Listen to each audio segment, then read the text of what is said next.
madayon ang impeachment ni VP Sara kay dili makatarunganon ang ilang gibuhat sa among mahal nga VP.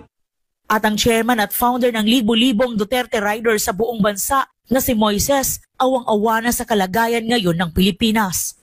Luoy na kayo ang Pilipinas, luoy na kayo ang ato ang nasod.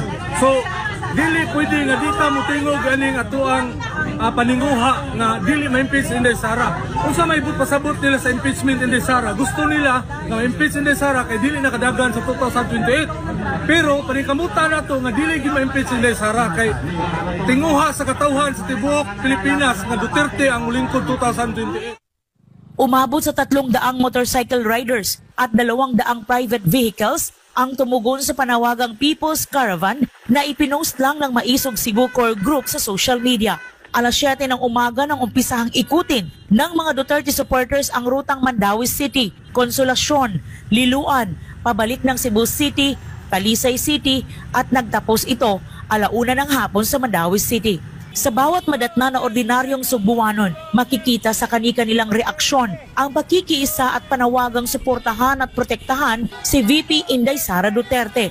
Kauna-unahan ang pagtatagpong ito ngayong taon ng mga Duterte supporters sa Cebu. Tulad ng karamihan, iisa lang ang tono ng kanilang hiling sa taong bayan. Ang panawagan na mo karong eleksyon, atong iboto ang PDP Laban, Team Suka, kanang ilang bagsak BBM, bagsak ang pulburonik. Team Suka ta, Team Suka.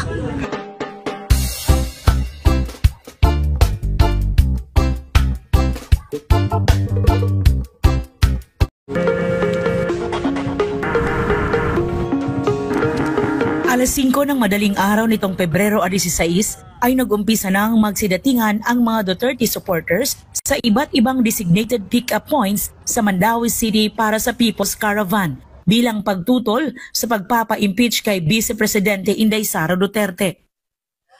We are having a People's Caravan, Cebu People's Caravan. Although ang hakbang ng Maisog Cebu core team are the ones somehow taking an active participation in this, we can really call this a people's caravan, a true people's caravan.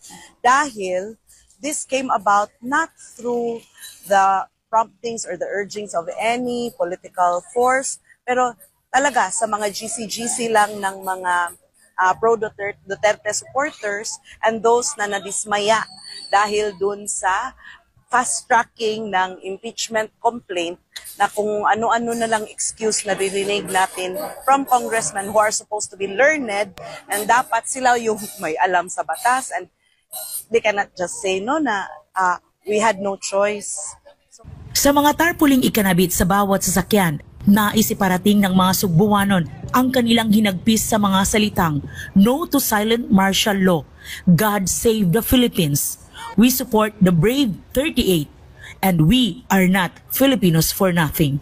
Lahat ng mga linyang ito nagsilabasan sa social media dahil umano sa matinding panggigipit ng Marcos administration sa mga Duterte at kaalyado nito. Noong nakaraang eleksyon, mula sa halos 3 milyong bumoto sa Cebu o 86.7% turned out votes, nasa 1.8 million votes ang nakuha ni VP Sara Duterte mula sa mga Sugbuanon na siyang pinakamataas sa lahat ng tumakbong national candidates noon. Naisiparating ng mga Sugbuanon na nakiisa sa People's Caravan na tila nakalimot si Bongbong Marcos na kaya siya ibinoto ng mga Pilipino ay dahil sa kanyang ipinangakong ipagpapatuloy ang nasimulan ng Duterte administration. Subalit, kabaliktaran ng kanyang ginagawa. Ang dating niligawan na si Inday Sara Duterte panahon ng eleksyon ay siya nang tinitira at ginigipit ngayon. Kaya naman, sa ikinasang People's Caravan dito sa Cebu na pinangunahan ng core group ng Hakbang ng Maisog, nagsilabasan na ang mga supporters ng Vice Presidente na nakamasid lamang sa mga kaganapan ngayon sa bansa.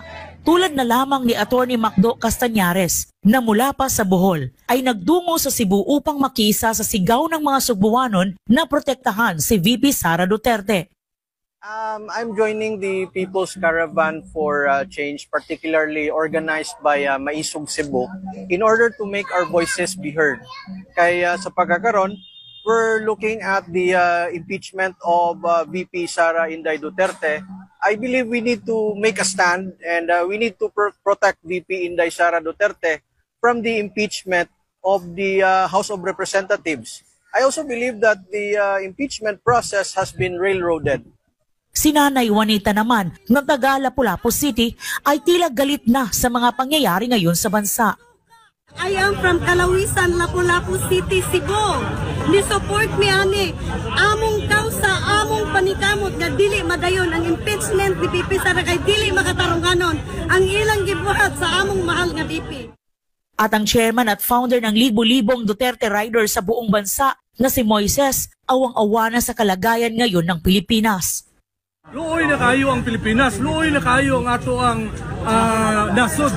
So, dili pwede nga dita mo tingog ganing ato ang paninguha nga dili ma-impeach Inday Sara. Kung sa may pasabot nila sa impeachment Inday Sara, gusto nila nga ma-impeach Inday Sara kay dili nakadagan sa 2028. Pero panikamutan nato nga dili gi ma-impeach Inday Sara kay tinguha sa katawhan sa tibuok Pilipinas nga Duterte ang lingkod 2028.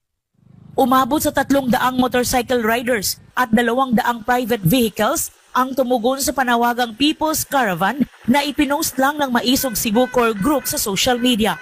Alas 7 ng umaga nang umpisahang ikutin ng mga Duterte supporters ang rutang Mandawi City, Consolacion, Liloan, pabalik ng Cebu City, Talisay City at nagtapos ito 1:00 ng hapon sa Mandawi City. Sa bawat madatna na ordinaryong Cebuanon, makikita sa kani-kanilang reaksyon ang pakikiisa at panawagang suportahan at protektahan si VP Inday Sara Duterte.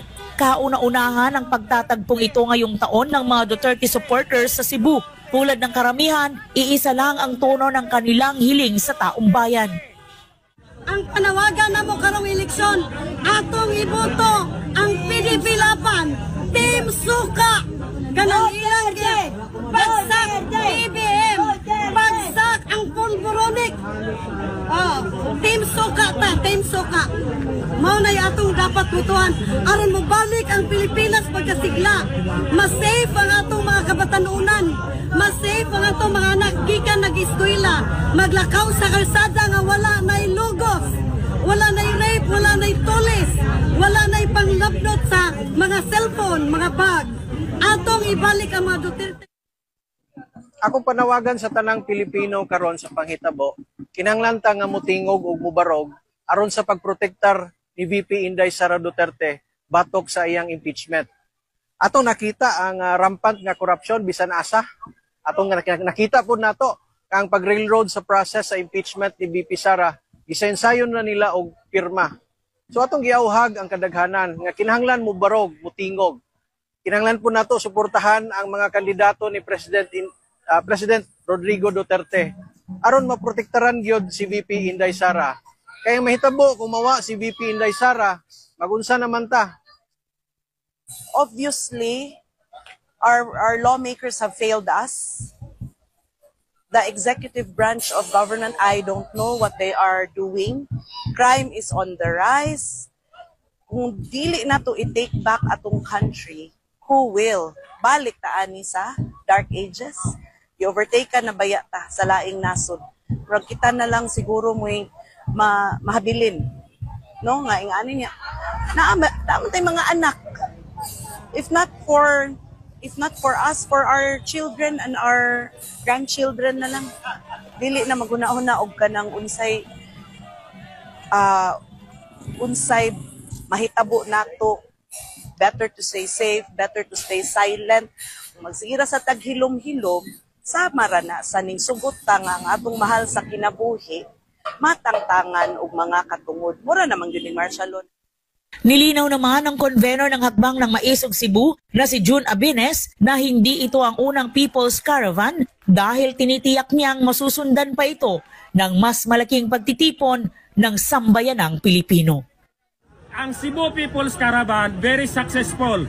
Kung nakita ninyo unsa kadaghan ang nihanhe, dili pa na mao, daghan pa'y nabilin kay sa traffic. So karon nagkahiusa ang Cebuano, first time pa ni sa Tibok Pilipinas naghimog karaban. Walay sakto nga organization, gitawag nga People's Caravan through social media. Karon nakita ninyo nga daghan ang nagpakanabang ng Cebuano, anda mo anhe magpainit para mapabati sa tibok Pilipinas o tibok kalibutan nga angay natang mo lihok, angay natang mo aksyon. Dili naigo ang mga polong. O kinahanglan maghungpong kita sa dalan atong himuon para pukaon ang natulog ng mga Pilipino. Labi na ang atong mga sinaligan nga military o mga pulis.